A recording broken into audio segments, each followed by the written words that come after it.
Hello, gang.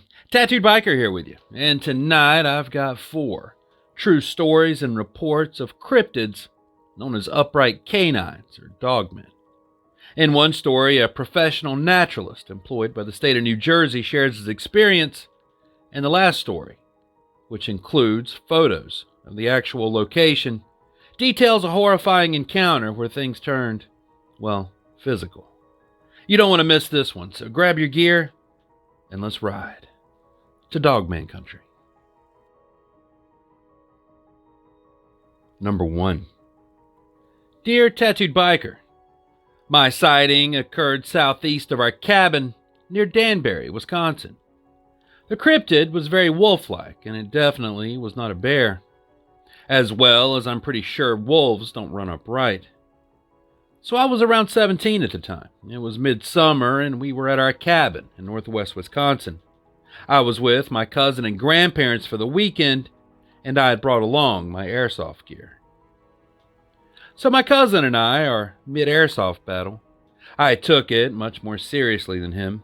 I was actually decked out in full woodland camo. I had retreated into the forest for a better tactical advantage. So the way our land was set up is that there's a trail that cuts around the border of an almost acre of owned forest. Our skirmish took us about 200 meters into the woods, going up the right trail. So first off, I'm a huge outdoorsman.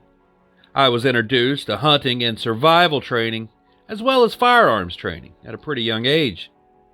I had also been practicing MMA for a few years at that point. The idea is that I'm not easily scared and I'm comfortable in the outdoors. But now I'm 25 and respect the wild a whole lot more. I was pretty cocky back then. Anyway, this is where things began to get strange. Our battle had ended and we were standing at the edge of a slightly clearer area of forest and just talking. On the other side of that clearing is a hill that goes down to a small pond. Animals are a common sight around there, as it's a watering hole. Now, as any experienced outdoorsman will know, most small animals will go about their business, even when humans are around. Birds will still chirp and whatnot, but when a big predator is around, the forest goes deadly quiet. So me and my cousin are talking, and I decided to freak him out. So I shushed him and whispered, "I think we're being watched." He suddenly gets quiet, and then I realized that it was dead quiet. Not even the birds were chirping anymore. Then I got that feeling, like when you're being watched. My hair stood up on my arms and neck. I went into hunter mode at this point and started scanning the clearing. I scanned from the right and then to the left. On the second look through, that's when I saw it. Its teeth are what gave it away as they contrasted with the background. Once I focused on it, I noticed a canine appearance in the head. It had dark reddish-brown hair. And where it gets even stranger is it was leaning on a tree and had its left arm gripping it. It appeared to have claws and it was panting and staring in our direction with its ears up. I recognized this as a threat as a predator immediately. Now, this all happened in the span of maybe 10 seconds before I said to my cousin, "We gotta go." Now, he was a faster runner than me, and when I said that, I was still watching the animal. He took off, and when he ran, the animal raised up and ran towards us. It took a good 3 steps on 2 legs before I started to run. As I was turning, I thought it could have possibly been going down to all 4s. I got to a fork in the trail to find my cousin waiting there. And I just kept yelling, "Go, go, go." And we ran all the way back to the cabin. While we were running, I could hear it crashing through the woods behind me, but luckily it didn't follow beyond the tree line. At the time, I thought that it had the intention to do harm, but now that looking back on it, I think it was just being territorial. Maybe it was a bluff charge. Most animals can easily outrun humans on foot. If it really wanted one of us, it would have got us. I've tried to explain it away as being a bear or a big wolf, but what I saw just doesn't add up. This wasn't a known animal, and I'm still stumped by it.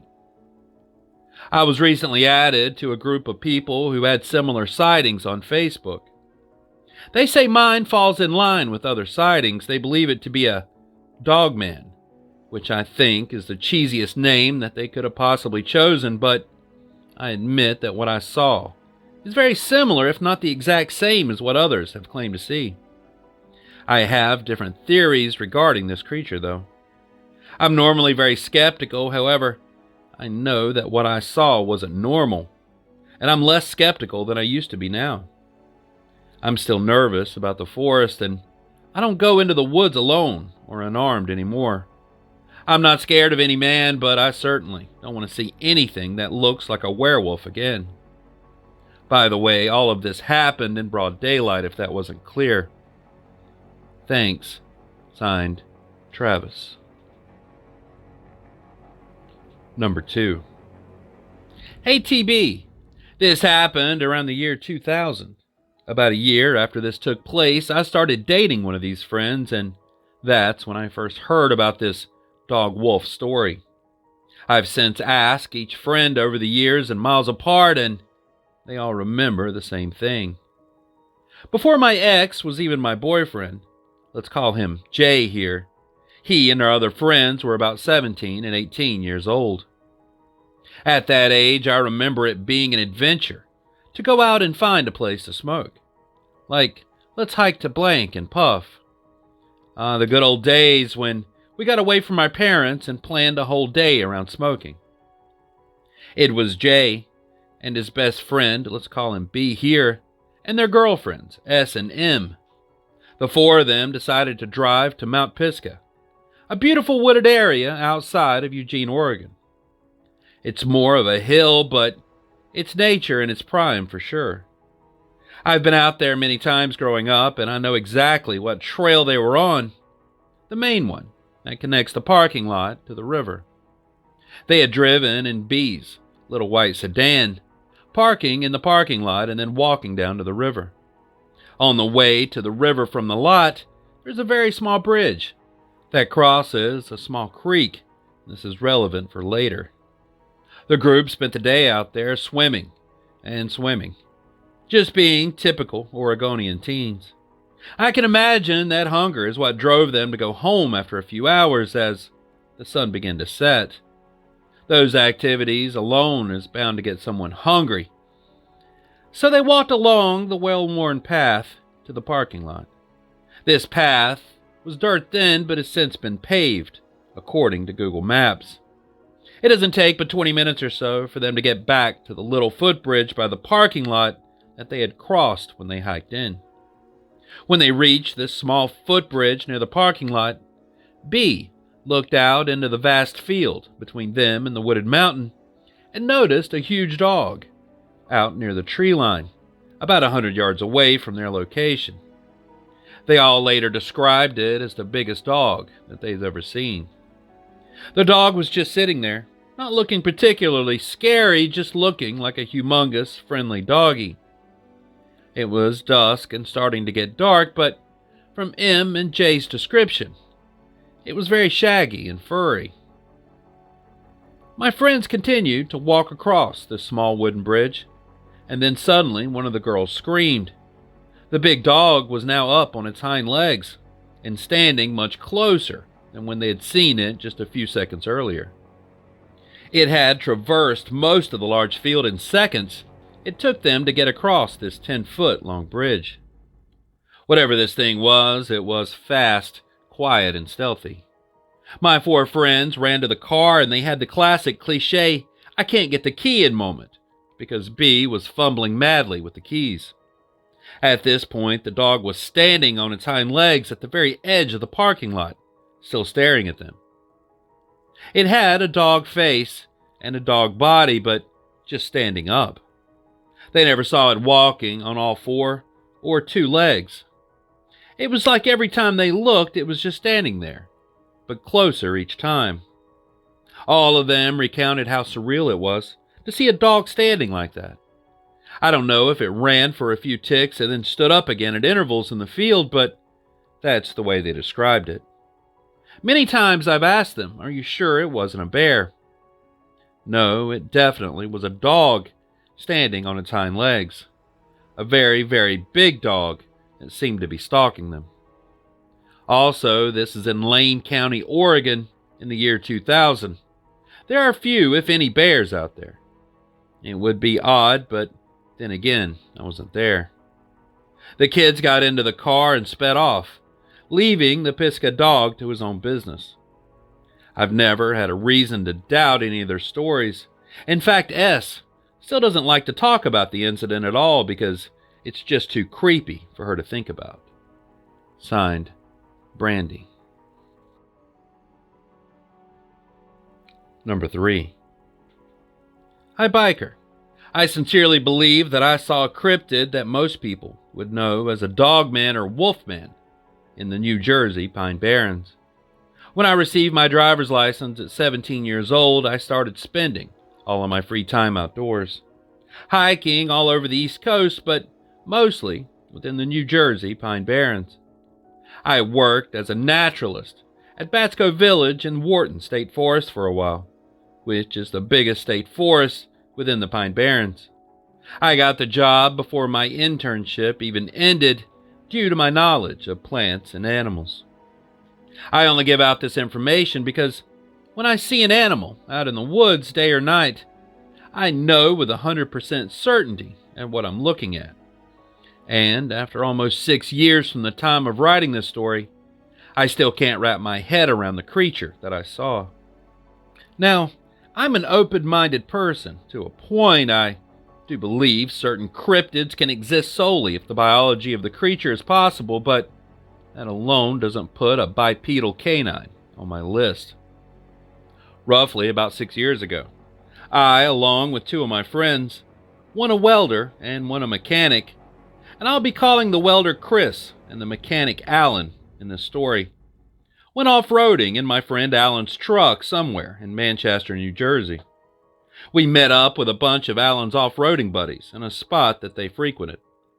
I don't know the specific area, only that it was in Manchester, New Jersey, and it was very close to the general vicinity of the abandoned brick factory there. We hung out for a few hours, drove around the dirt trails, and just had a good time socializing with the other people there. I didn't have any alcohol or pot in my system because after we left, I had to drive myself home. So I was completely sober, along with my friend Alan, who was also sober. But to be fair, my friend Chris was a little bit high. We were beginning to leave, and as we were taking the trails to get back to the main road, my friend Alan told me to help look out for deer. He was driving about 35 miles per hour because the dirt path we were on was pretty open. We were driving smack in the middle in case he did have to respond to a deer jumping from the tree line. A few minutes go by and my sharp eyes spotted deer running alongside the truck, but within the tree line, so the view of it wasn't much more than a dark brown patch of fur. As I'm about to say something to Alan, thinking that this deer might run in front of the car, it speeds up its pace significantly and gets about 20 feet ahead of the truck, still in the tree line, and then proceeds to jump out in front. For as long as I live, I'll never forget what I saw that night. It ran onto its 2 back legs, looked right up at us, and to our horror, it crossed this 30-foot wide dirt road in 2 or 3 steps and went into the opposite tree line. In those few seconds, I saw this Dogman or Wolfman, and to this day, I just can't forget it. It was roughly 7 feet tall, covered in dark brown fur. Every inch of its body I saw was covered in this fur, but the chest and stomach area had less or a lighter colored fur than the rest.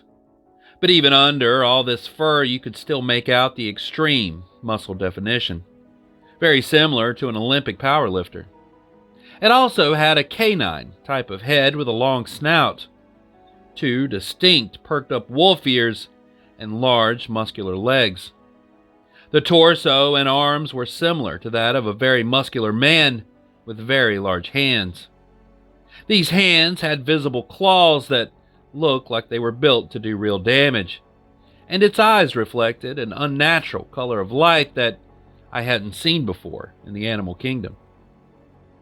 As soon as it had jumped onto the opposing tree line, my friend Alan slammed on the brakes and my friend Chris said, "I know I'm high, but what was that?" My friends, puzzled by what we just saw, looked at me and said, "Okay, nature boy, please explain to us what that was." I just sat there dumbfounded and told them that I didn't have an answer, based on reason, science, or anything that I could logically think of, and my friend Alan hightailed us out of there. To this very day, my friend Chris has convinced himself that it wasn't a hallucination, and my other friend Alan, who doesn't believe in the supernatural and absolutely refuses to have an open mind, won't even speak about the event and pretends it didn't happen. To this day, I still have no logical explanation for what I saw. I don't believe that a bipedal canine creature could logically or biologically exist, but what I saw was something matching that description with my very own eyes. And it was very, very real. Signed, Sean. Number 4. Dear Tattooed, in the summer of 2020, specifically early July, I found myself along Lake Erie in Erie, Pennsylvania. It's fairly densely populated, and it's not very rural. I briefly lived with a friend after my divorce in the Westminster neighborhood. There's a large park there called Ashbury Woods. Some of the trees are so old and tall that they can give you a different perspective on life if you let them. There are different paths you can follow, although it can be crowded on some days. Most of the time when I was there, I was the only person around. The place almost takes you back in time, if you can understand that. I've read about people seeing strange animals and flying objects who report feeling odd at the time. And some call it the Oz effect because people suddenly feel like they suddenly aren't in Kansas anymore.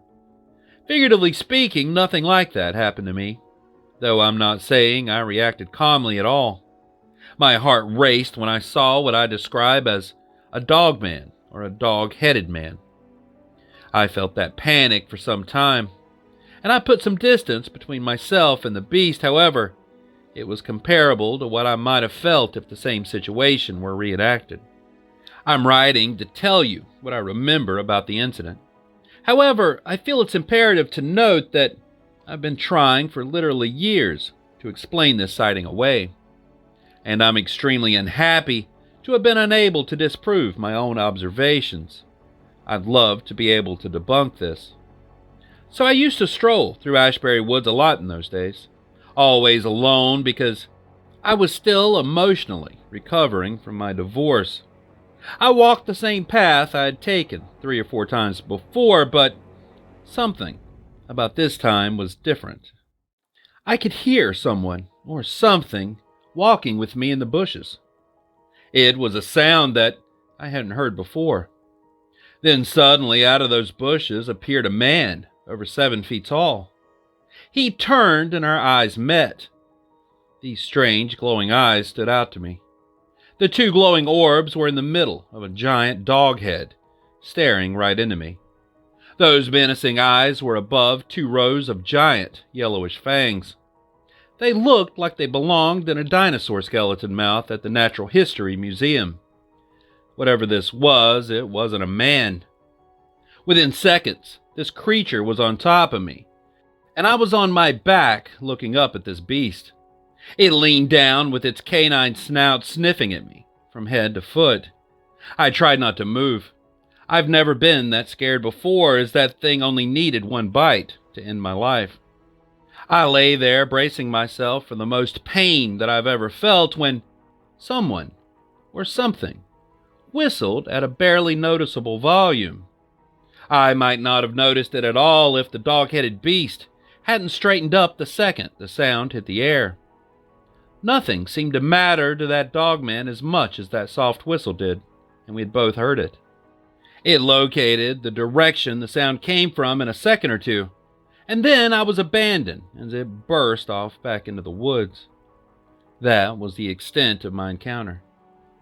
I've tried to tell friends and family about my account, but they refuse to believe me. I even contacted local animal control as well as the Pennsylvania Game Commission, and I've never received a response to my inquiry. So I've actually been trying to report my encounter to anywhere that I think might listen and be taken seriously. I believe that something out there is a real danger and people need to know about that danger. I've included pictures of Google Maps showing the GPS location as well as the actual location as to where this happened. Thanks for reading. Signed, Anonymous.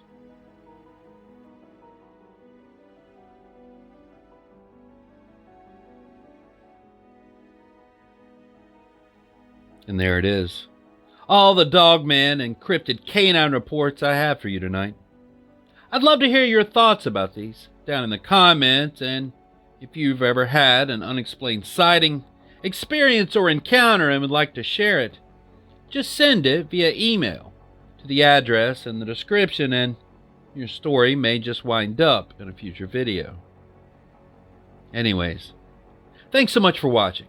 And until next time, stay curious, stay vigilant, stay safe, and I'll be seeing you on down the road a ways. Biker, out.